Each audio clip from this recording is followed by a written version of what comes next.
Today, we're going to build a step-by-step guide to help you take control of your money and, maybe more importantly, your financial happiness.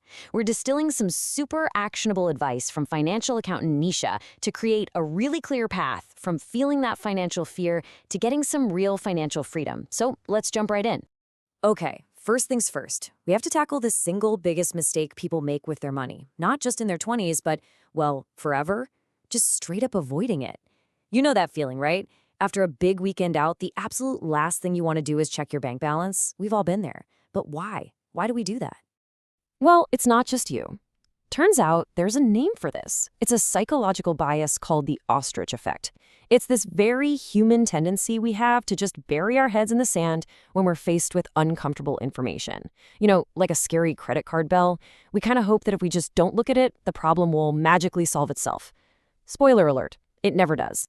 But here's the good news. Just acknowledging that fear, just admitting that we have this tendency to look away, that is the first and honestly the most crucial step toward building a better financial future.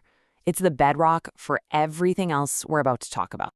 And this leads us to something incredibly powerful, the idea of compounding habits. Look, when you're younger, the stakes are just lower. It makes it the absolute perfect time to build small, positive financial habits. Because over the decades, those little actions you take now are either going to compound for you, building wealth, or they're going to compound against you, creating a whole lot of debt and stress.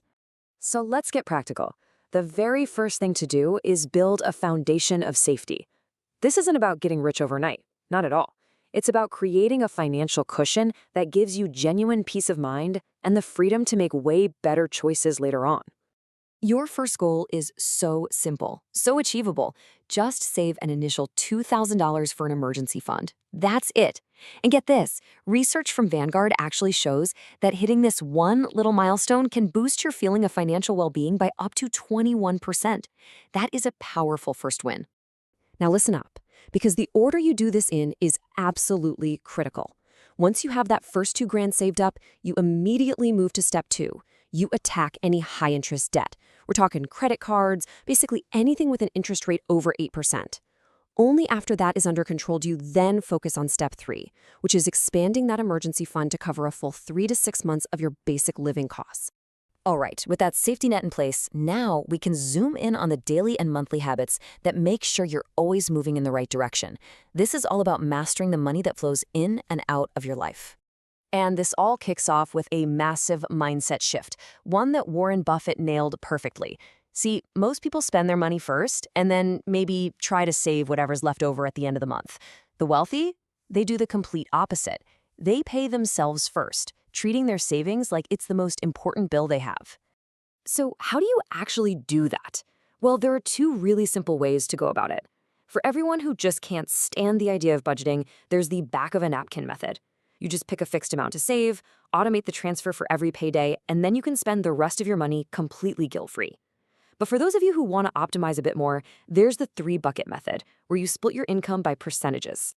And if you're trying that 3-bucket method, here's a great place to start. Try splitting your take-home pay like this. 65% goes to your fundamentals, rent, groceries, the absolute needs. Then 25% is for fun and lifestyle, the wants.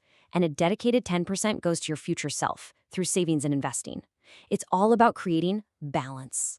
Okay, foundation is solid, cash flow is managed. Now it's time to fire up the engines and build some real long-term wealth. And this really happens through 2 main growth engines. The first engine is actually a huge mindset shift. Think about it for a second. Saving is crucial, don't get me wrong, but it has a hard limit. You can only save as much as you actually earn. But increasing what you earn, that's infinite. There's no cap on your potential. This simple idea shifts your focus from a place of restriction to a place of creation, from just cutting costs to creating more value. The second engine is investing. It is the most proven and passive way to make your money work for you. And this isn't about being a stock-picking genius, trying to find the next big thing. No, the advice is way simpler. Start with low-cost, diversified index funds, be consistent, and just let time do all the heavy lifting for you. You can literally start with a single dollar. So all of this hard work, it brings us to our final step. And honestly, this might be the most important part of the entire journey. It's about figuring out what your North Star is. What are you actually working towards? And here we have to draw a really critical line in the sand. There's financial success, which is often society's definition, right? It's based on comparing yourself to other people. It's measured by numbers and status. And then there's financial happiness, and that is your definition. It's all about aligning your money with your own personal values to build a life that actually gives you freedom and peace of mind. So at the end of the day, everything, all of it, boils down to this one question. This should be the filter for every single financial decision you make from here on out. Because if you don't define a purpose for your money, it will absolutely end up defining one for you. And answering that question, that is the real hack to finding your financial happiness.